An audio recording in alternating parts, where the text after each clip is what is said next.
Orang harus terganggu oleh anaknya itu orang tua. Kalau sudah kiri kan adatnya kan nggak sopan seperti itu. Saya bilang sopan itu kebutuhan setelah ilmu. Menurut ilmu adalah anak yang harus diganggu anak itu orang tuanya, itu menurut ilmu. Sopan itu kok sih, bakas kok sih. Nomor loro telu. Aturan ilmu ditegakkan dulu. Bahwa yang jadi korban anak harus orang tuanya. Ketika anak ingin uang harus orang tuanya yang jadi korban. Jangan orang, itu ilmu. Yang kedua kalau kita baru bicara etika. Nah iso jaluk pas tangi masalah iki bocah. Lah nak nuruti etika aku yo duwe aku yo pas aku seneng pas apian. Akhirnya bojoku nurut karena bojoku ya keluarga kiai suka ilmu. Hanya gede-gede ge mari piyambak. Angger gede-gede ge isin piyambak mari nopo. Tapi kan jelas bocah iki utang jasane mbek wong tuwa. Bahkan saiki sudah gede mikir bapak iku apik tenan turu tak gawe gak tersinggung. Lho kula biasa 10 menit turu digo anak kula jam mlaku-mlaku iki kula mlaku. Berapa kali saya ngaji terlambat 10 menit, 5 menit gara-gara anak kula nembe dugi lunga biar jam mlaku-mlaku tak. Karena jangan sampai kita ini misalnya demi ngaji anakku jam mlaku-mlaku rata turuti. Akhirnya anak saya itu dendam sama ngaji. Gara-gara ngaji aku gak dijak mlaku-mlaku bapak. Akhirnya nganggap ngaji ku problem. Akhirnya roh-rohin itu problem jadi. Oh bapak demi keriting kan. Roh Mustafa demi jenggot ya kan. Kan panjang. Wah, akhirnya roh rai-rai ini rai trauma kan. Nah, itu kan gak bagus. Tapi nak tetap melaku-melaku, nggak wes pas melaku-melaku tetap ngaji.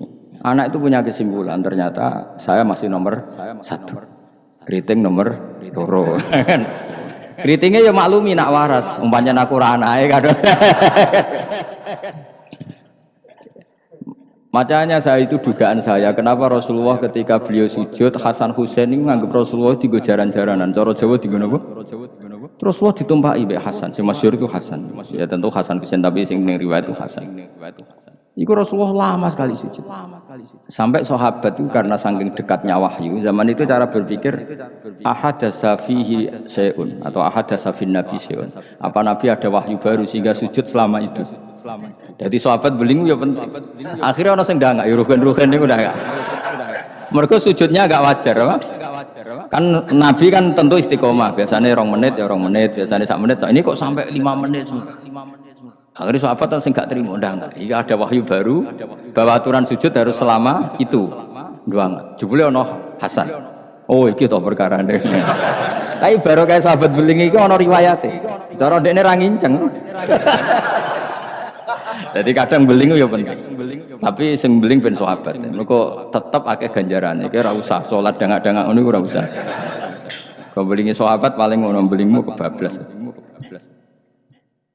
Akhirnya Nabi ngendikan, tadi saya sujud, sebetulnya saya ingin standar, ingin istiqomah, tapi ada cucu saya. Alasannya Nabi, ben putuku ramangkel ya. Jangan sampai kebaikan itu jadi problem bagi anak cucu kita. Coba misalnya Nabi kiai nyarak saiki, cah cilik nemu, tok ora usah nang masjid biasane. Tuh, nek ana cah cilik teko jare karena khotibe tersinggung, pidato ora dirungokno.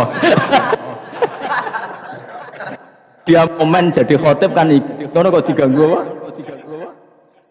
Biasanya sing ngamuk khotib. Dulu pernah beberapa masjid itu kayak pengumuman anak kecil kan. Iku sing nglawan ku tenan sekedar. Ben dolanan nang masjid. Dolanan gerem malah kowe sebab bingung. Ngrame ya enggak ganggu wong khotbah. Gak penting syarat. Rukun. Secara aku niku wis ora penting. Penting kula Jumatan ora tau meneliti. Tapi yang saya pastikan gini ya, secara ilmu itu muqaddam alal adab. Ilmu itu harus didahulukan alal adab.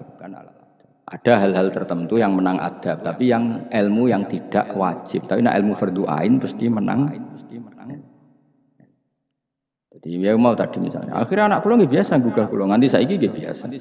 Sing terutama sing alit, sing gede nggih isin dhewe. Karena tadi bojo kula tak omongi ngono, nek ape lunga tadi kepentingan harus gugah saya gugah. Yang harus diganggu seorang istri adalah suami.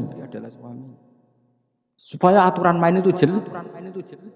Loh mbak dalam saya saja berani gugah saya, karena tak atur mbak dalam saya yang bagian ibu, tak kaidah kali ibu gerah, saya di rumah, gugah, totok. Jika supir kula ya wani. Karena itu kaidah. Jangan sampai misal ibu gerah jam 1:30 karena etika nunggu Gus Bak wungu misalnya. Itu kan parah terus akhirnya sampai subuh. Jadi ilmu itu harus muqaddam apa? Bahwa ibu itu segala-galanya. Sampai sekarang, saya beberapa kali setengah dua ditotok Mbak Dalem atau Kang Dalem. Gus ibu gerah gini, saya bangun langsung bawa ke rumah sakit. Etika itu badal ilmu. Jadi ketentuan ilmu itu nomor satu. Iya, gue cukup. Anak iki kok delok TV itu rasa etika. Tapi mesti mbok pikir gak delok ning omah tapi delok ning toko. Apik diganggu wong tuane mbek ganggu tanggane. Lho ganggu tangga misalnya, no, tapi tanggane seneng. Misalnya wong ibu-ibu kok pengen delok Angling Darmo, anak delok Teletubbies, ya kan ora sambung. Tetep ganggu. Ibu-ibu di selera enggak misalnya. Misalnya pengen delok sinetron, anak delok Teletubbies misalnya. Ayo, Mustafa delok film ISIS misalnya. Ya kan jenenge wong kan selerane beda-beda. Naruh kan delok bolot misalnya kan. Wong aku es kiai kecelok wong alim. Misalnya aku delok TV nganti saiki ya mak lambe. Mergo ora mikir, aku pokoke seneng delok TV ora mikir. Bojoku ya eskal. Nah, cawe itu kan seneng delok film wong ayu-ayu, mergo delok penampilane. Nah, aku seneng delok mak lampir, Angling Darmo sing lucu-lucu, sing mokal dadi karwan rata pikir ngono. Mergo aku tahu dikeluhi kiai delok sinetron, ana pemeran sebagai ustad. Terus ustad iku fatwa ning TV dipikir ndak tenan fatwa iku. Lha sinetron kok mbok pikir. Kira sing merano ustad iku. Ya sing merano ustad kan kadang fatwa gitu. Lah kiai iki delok tersiksa ambek fatwa ustad iki. Tadi kan kula tersiksa Gus ambek fatwa ustad sing TV. Ustad sapa pemeran ustad tersiksa. Lah nama lampir kan gak mungkin dia mikir fatwane mak lampir. Tapi setan wis setruk. Kok ngenteni ngekek was-was aku coba tak tinggal delok malam. Aku ngerti kok setan wae was-was aku ya. Tinggal mangkel. Pemene setan ning gambar iku luwih ngeri. Jadi setan jangan kurang ajar setan. Jadi orang-orang alim itu diridu. Termasuk koyo Mustafa kok Abel sing ngaji ning kene kabeh. Cara zaman akhir sing ngalim tak sebut ngalim. Jadi misalnya ke sholat itu kadang setan ngeridung ini. Kowe sholat ora mesti ditampa pengira. Terus kita kadang menyesali masa lalu, sholatku, posoku, ora mesti ditampa pangeran. Niku setan, ngeridung niku setan. Kowe kudu mbok lawan, ditampa ora ditampa itu kenangan terbaik saya sebagai hamba pernah sujud, pernah sholat, titik. Kayak apa buruknya kita ketemu Allah ora tahu sholat, ora tahu sujud. Wes ora ditampa Allah. Lah aku malah tak lawan kadang setan. Beneran ora ditampa. Pek kowe ngono sholat gua. Mungkin atau sholat, pek-pekan sholat gua. Karena setan mau kepinginnya supaya orang menyesali atas kesalahan di masa lalu. Kayak apa? Lu tahu soleh kok getun. Tugale kok ngene lho contoh ning fisik. Aku ngrumat cah yatim secara ikhlas. Mulai cilik, bareng gede kuliah dadi wong lali aku. Bareng lali aku terus aku getun ngrumat cah iku ternyata gak bales jasa. Lu kamu ngrumat dia secara ikhlas itu dadekno ana wa kafilul yatim kahateni fil jannah. Kok malah kowe saiki dadi murahan arep-arep dibales jasa hanya karena tamak kamu anak yang kamu rumat sekarang jadi menteri misalnya. Cek goblok. Ikhlas kamu itu janjine swarga, tamak kamu itu setan. Kancanan iki seringe ngono, kancanan pondok ikhlas melarat ikhlas, bareng kancane sugih utang ra oleh, udah asal dhisik kanca aku saiki kok medhit mbek aku. Itu tidak perlu seperti itu. Masa lalu kita yang ikhlas itu masa lalu yang luar biasa. Nah, tapi setan kepengen batalno ikhlas di masa lalu. Makanya di Ikhya itu setan saking kurang ajar, ikhlas sing wis kliwat itu udah adik. Lah zaman kowe goblok kan mesti ikhlas lah. Lan cara Mbah Mun guyonane santri mbek kiai ku ikhlas santri. Mergo santri ku nyucup kiai sapa ikhlas. Bareng dadi kiai pikir-pikir ni rival ini ora kan. Dise asal kiai dicucup zaman santri ya to. Bareng dadi kiai di rival iki rapati alim iki. Ikhlas dia. Kelakuanem lha apik endi kan. Kamane kok angel temen nerang. Ayo kelakuanem apik endi zaman mondok wis saiki. Ning bab iku lho. Ah ya, boleh iki sing ngomong iki lho. Apik zaman mondok. Wis dadi kiai mikir kan. Mana serok kiai politik Mustafa sangat menarik cara dia. Jadi nah, kalau ada setan seperti itu tinggalnya delok malampir. Lho kula lah sering dirudu setan. Sampai kadang kula saking ekstrem, meneh nek kuwetan sing ngandani. Umpama Jibril ngandani aku, nek aku ahli neraka, iku tetep aku sujud mbek pengen. Mergo kelazimane kawula iku ya sujud mbek pangeran titik. Meskipun Jibril ora ngalah ngabari ngono, iku ora kowe kok. Cuma nggo nglawan setan harus pakai nama besar. Jadi setan itu jangan kurang ajar tenan. Jadi barang sing wis kliwat itu udah makanya disebut alladzi yuwaswisu fi sudurin nas. Maka ada ulama yang sampai cara ngendikan gini. Allah itu ketika melawan santet itu hanya dengan sifatnya. Qul a'udzu birabbil falaq hanya dengan sifat satu. Birabbil falaq langsung min syarri ma khalaq wa min syarri ghasikin idza waqab wa min syarri nafatsati fil 'uqad. Jadi untuk melawan santet Allah itu hanya menceritakan satu sifat kedikjayaannya yaitu birabbil falaq. Tapi ketika Allah untuk melawan waswas itu Allah cerita 3 sifatnya. Qul a'udzu birabbin nas, malikin nas, ilahin nas, min syarril waswasil khannas. Jadi sampai Allah menceritakan 3 kekuatan sifatnya untuk melawan waswas. Itu betapa seriusnya waswas sampai Allah untuk melawan itu menceritakan 3 sifatnya. Karena betapa bahayanya waswas. Waswas itu apa? Alladzi waswisu fi sudurin nas. Jika aku ini misalnya ngaji mbek Ruhin Mustafa mbek kabeh. Tak rewangi ngaji ngene ya perlakuane ngene-ngene wae iku setan kan. Mulane kita senengi terus Mustafa bar. Senajan tahu yo ngerti arah prospek. Yo rasake nganti sok beno ya ora prospek. Kok saiki nganti sok beno ora. Lha malah bayakanku nganti ning akhirat yo ngel-ngel aku yakin. Wong aku bayangno rai-rai ngene iki nganti ning akhirat tuh yo. Cara aku mlebu swarga langsung mbek pengiran disalah yo lek hak mentalamu lho. Terus prospeknya ning ndi jajal ngancana. Tapi piye-piye perintahnya pangeran. Iki umatnya Rasulullah, umatnya Kanjeng Nabi. Perintahnya pangeran rumat hak umatnya Nabi. Aku gak oleh. Gutun ngurmat umatnya Kanjeng Nabi Muhammad jebule gak pros. Wah itu kayak apa tersinggungnya Kanjeng Nabi. Mana kula wis happy mulang ning ndi kula. Kula mulang mling goblok setengah goblok sampai setengah kiai, setengah wong bingung wis tak ulangi kabeh. Piye-piye statusnya umatnya Kanjeng Nabi Muhammad sallallahu alaihi wasallam. Kula pernah di satu forum mulang wong alim tok ya tahu. Ya menawa mbek ngetes barang macam-macam ngene ate ya ora roh. Ya iya to misalnya alumni pondok kan wong alim kabeh dadi kiai. Mbah Mun saking senenge kula sering kan mulang teng alumni, Mbah Mun teng dalem tak takon jadil. Ini Mbah Mun delok teng video. Iku ya repot deh. Aku ya pede wae. Mergo aku ngene pikiran, aku ora pede tambah keliru tambah repot. Santai.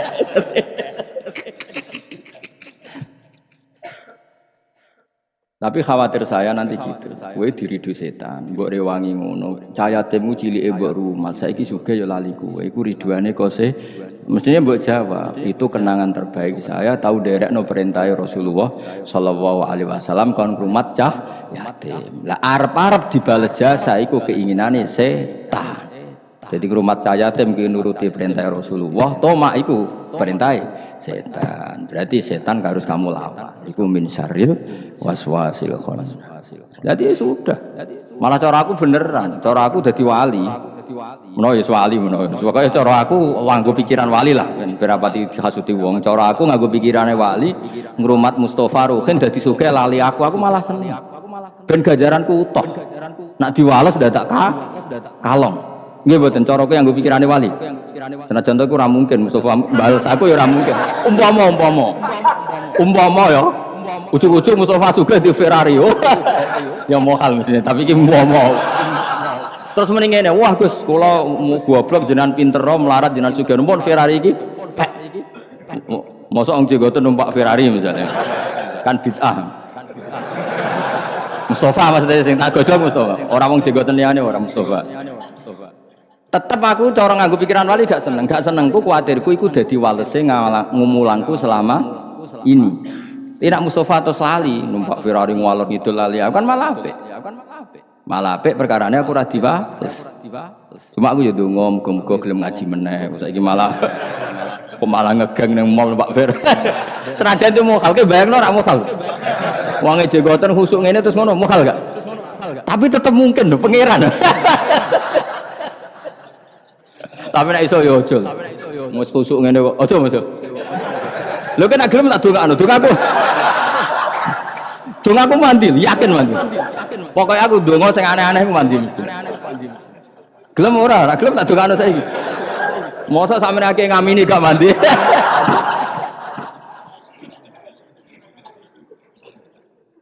Lha iku pangeran nganti ata bisifatin salasin. Untuk melawan waswas Allah itu menyebut 3 sifatnya. Apa? Birabbin nas, malikin nas, ilahin nas. Terus lagi min syarril. Lho kok ambek bojo ki ngoten, nak ambek kecewa ambek bojo, ambek anak, ambek tangga. Mesti ya diridu ngoten. Tapi anggar kula balekno, niki bojo kula. Jenengan merintahkan wa asyiruna bil ma'ruf. Berarti ngapiki bojo ku perintahe jenengan. Kadang ngamuk, muring-muring perintahe setan. Mergo ujung-ujunge nuruti harga diri. Tapi muamalah bil ma'ruf perintahe jenengan. Gusti kula dhisikno jenengan timbang perintahe nafsu. Kula mbek jenengan nuruti nafsu yo ngono. Mulang ngene iki prospeke opo? Nuruti nafsu. Tapi kan kiai amatir wis ora bakal dadi wali. Wong kakan perhitungan ora bakal dadi wali. Nek nuruti perintah pangeran.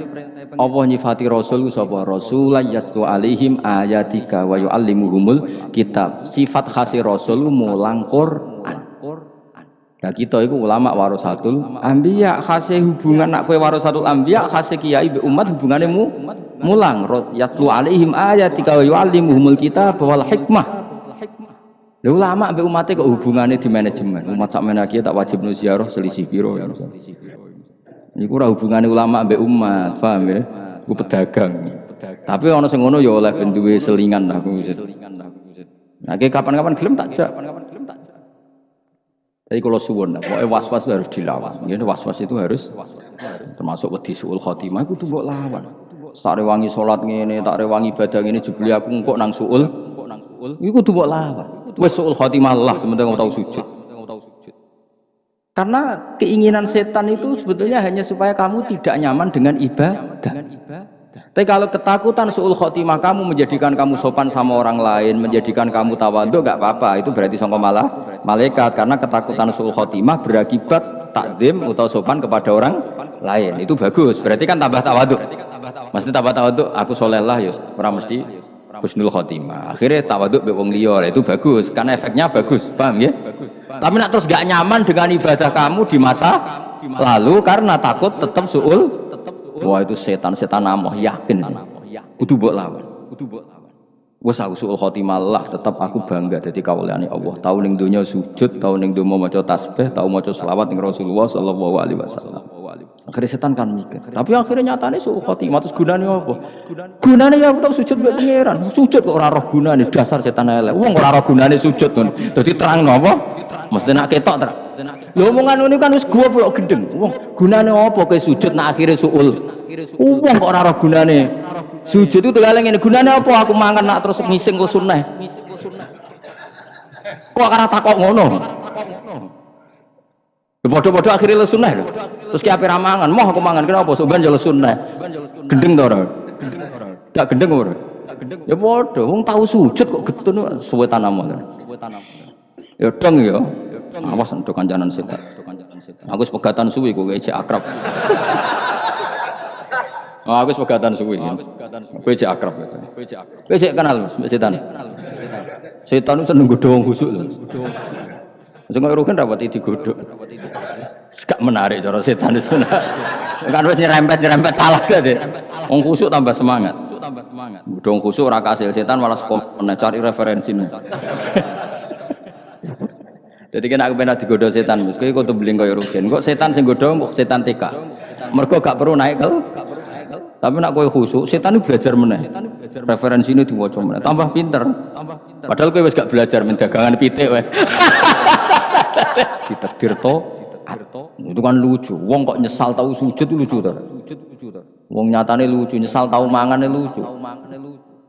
Kok nyesal rabi terus begatan ora oleh ya. Kudu seneng. Piye-piye sing dadekno kowe ra Joko tuwa bojo iku. Senajan to akhire gagah lho. Umur selawe payu rabi gagah to. Gagah kan? Umpama ora bojo iku umur 35 kira dirabi. Berarti cah iku nulungi kowe ora dadi Joko tuwa. Senajan to akhire kita kecewa. Pokoknya donya udah apik. Nah, jaman kalau ketemu pangeran juga ya tenang di syuting. Tahu umatnya Nabi mulai 2000 berapa ulang gue? 2004 di syuting nih akhirat kuwer.